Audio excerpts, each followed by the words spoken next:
of all the places. Of all the places in Florida a mouse could live.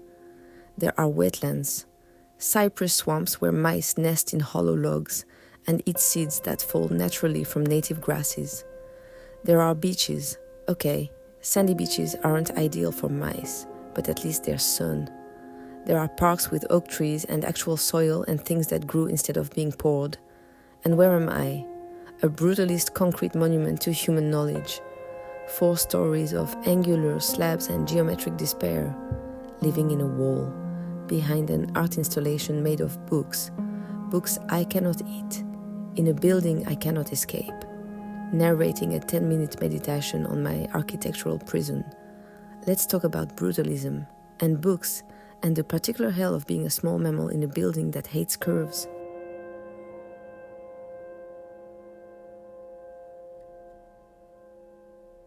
Suspended, spiraling upward in an arch, a canopy, a tunnel of spines and pages and human knowledge arranged into something that's trying very hard to be beautiful. Book arch. A couple was married beneath this arch of books they borrowed from the library. Borrowed. They borrowed books. Made a wedding arch. Got married under loaned materials. I don't even know where to start with this. So that's my life. Living behind a wedding installation in a brutalist library. Peak mouse existence. We'll come back to this. Unfortunately, the Orlando Public Library from outside. In the rain. Look at it. Really look at it. Concrete, slabs, angles.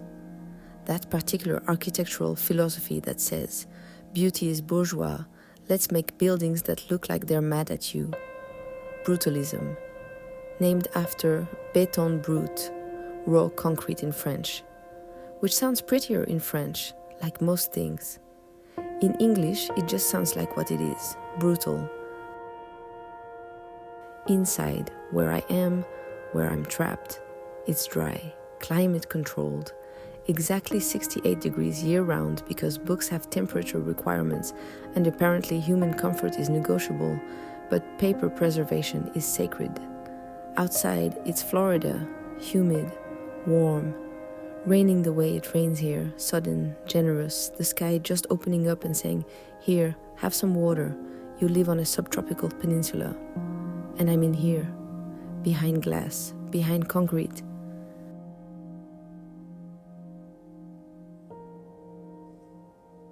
Behind the philosophical assertion that buildings should be honest about their materials, even if that honesty is aesthetically punishing. Florida's highlights, the state's greatest hits, presented for library patrons who apparently need reminding of where they live. A lighthouse, striped, probably Ponce de Leon or St. Augustine, standing against blue sky, warning ships, being tall and helpful and photogenic. A bear, Florida black bear, Ursus americanus floridanus, looking majestic in a forest somewhere, doing bear things, living free and unbrutalized. A flamingo, pink, improbable, probably imported, but who cares? It's pink and it's outside and it's not living in a concrete box narrating its own imprisonment.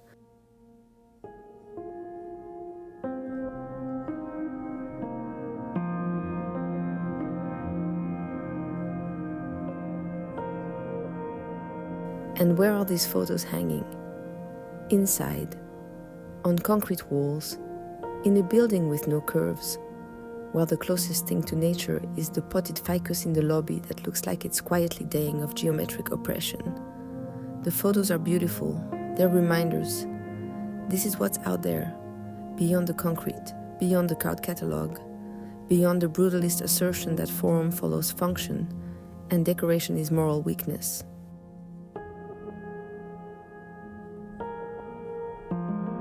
Or a prison. It's also like a prison. Vertical cells of knowledge. Climb the stairs. Access different categories of human thought. Descend again. Repeat. From my perspective, mouse level, wall level, the stairs are terrifying. All that vertical space. All that exposure.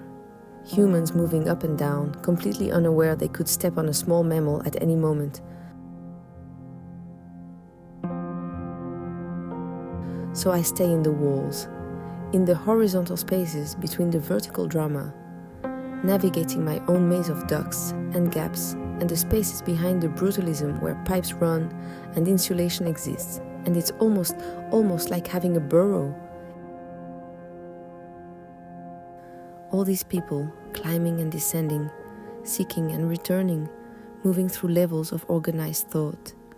The library as vertical forest, the stairs as paths, each floor a different canopy layer with its own ecology of information, except forests have curves and soft things and places to hide that aren't behind drywall, but sure, beautiful, in the way that prisons are beautiful when you photograph them correctly and don't think too hard about autonomy.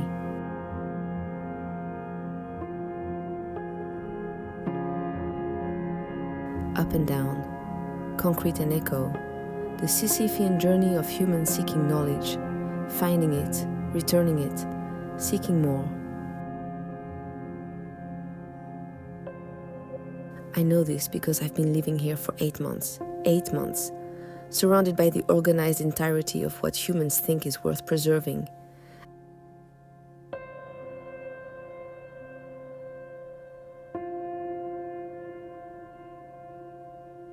And here we are, again, the book arch.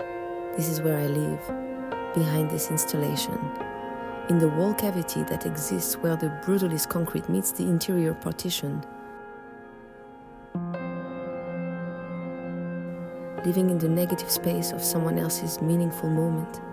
The couple who married here, they stood beneath these books, exchanged vows, started their life together under an arch of human knowledge. All of it borrowed, all of it returnable, all of it temporary.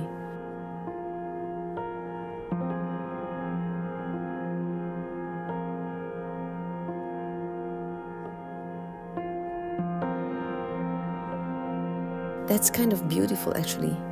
The impermanence, the borrowing, the acknowledgement that knowledge isn't owned, just accessed, just used temporarily to build something. In this case, a marriage.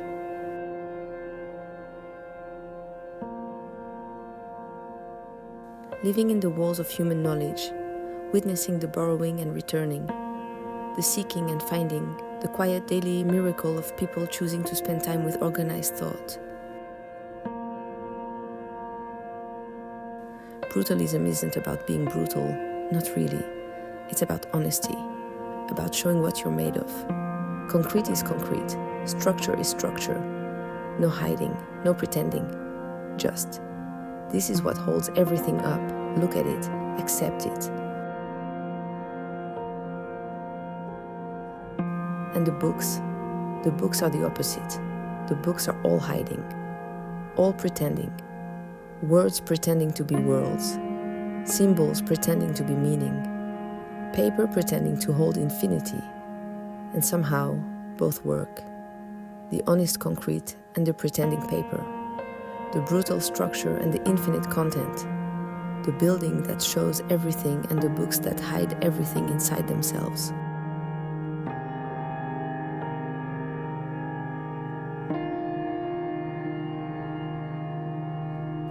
But I know this. I'm alive, in a wall, behind books, in brutalism, and somehow that's enough.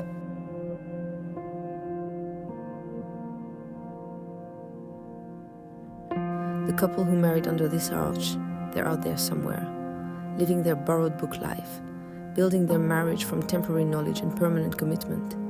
The bear in that photo on the wall, it's out there too, in its forest, being wild and free and unbrutalized. The flamingo, the lighthouse, the manatee, all of them existing in the Florida that this library documents but doesn't contain. And me. I'm in here, in the wall, part of the building that holds the knowledge about the places I'll never see. But you know what? The library is warm, the cafe drops good crumbs, there are no predators in the brutalism, no owls, no hawks, no snakes, just humans, quietly seeking. And at night, when the library closes and the lights dim and everyone leaves, I come out. I run along the shelves. I move through the stacks, I exist in the spaces between the knowledge, and in those moments when it's just me and the books and the concrete and the silence, it's almost peaceful. Almost like the library is mine, like I'm not imprisoned by the brutalism but protected by it, like the books aren't mocking my illiteracy but just existing, holding what they hold, being what they are. I'm a mouse in a wall in a brutalist library in downtown Orlando. I didn't choose this, but I'm making it work.